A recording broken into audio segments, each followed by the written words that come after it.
And so it begins and it ends. For the symbol of peace, All Might. And what do I mean it begins? Well, it begins with the path that is the end. The final stand of the symbol of peace. No, don't get me wrong. All Might did not die. But I'm afraid he used up the last of his flames. Yeah, All Might apparently now has no more power. But in a fake punch where he tries to, where he does a diversional punch, he punches one for all with a no, but I guess the most coolest tribute to American superhero comic books yet, United States of Smash. So with that, the last bit of flames in All Might is gone for good. And he uses his last transformation to show everything to the public that he has won. And now no one really knows that he is depowered, but it's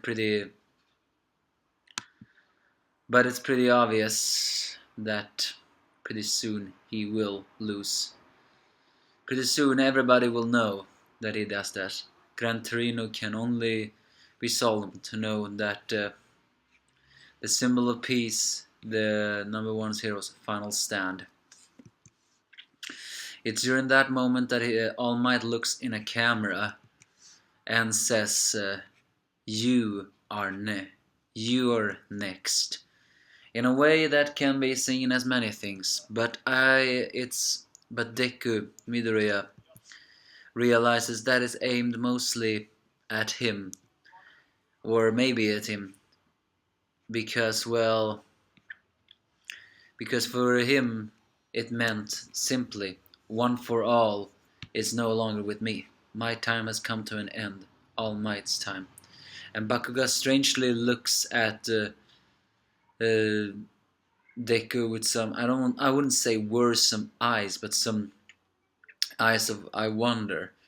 Is he now figuring out that what One for All really is? I mean, what Deku's quirk really is. Now the entire villains knows that All Might is the powerless, and without any trial, One for All, badly wounded but still alive, is put in the maximum security for criminals with death penalties not enough.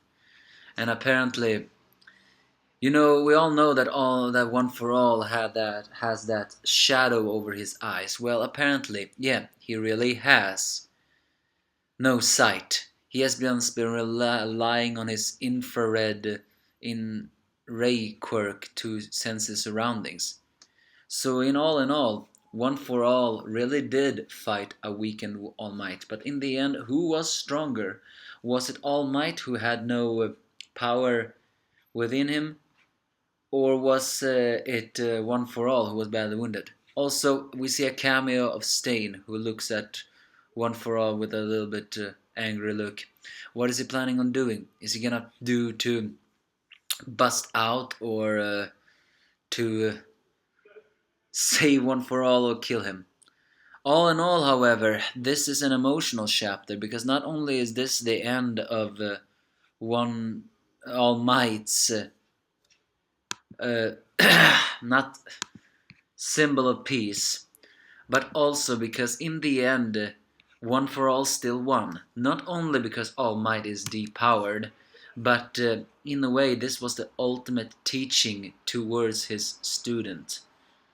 We all know that Tomura had potential to become an extremely dangerous villain. Heck, he even was dangerous even before, but he still was a little bit like a selfish brat, one could say.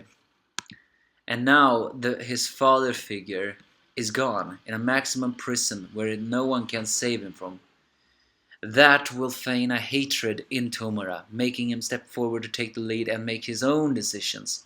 And yes, with that, All for One has successfully passed down, well, not his quirk, but he's successfully passed down everything that Tomura is gonna do.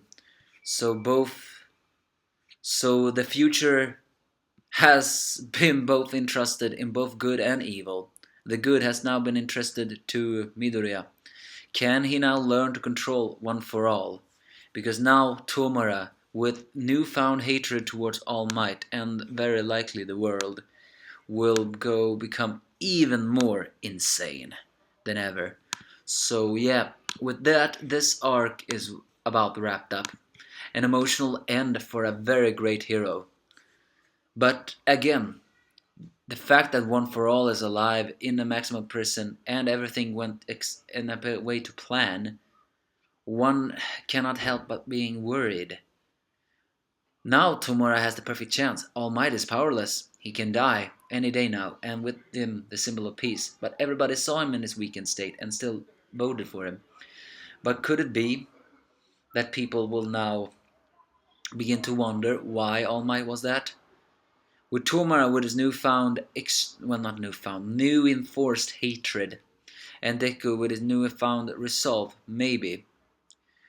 Will the two new All Might had his arch nemesis in All for One. For Deku, it will be Tomura. So give me your thoughts if you have any, because how is Midoriya gonna learn his quirk now?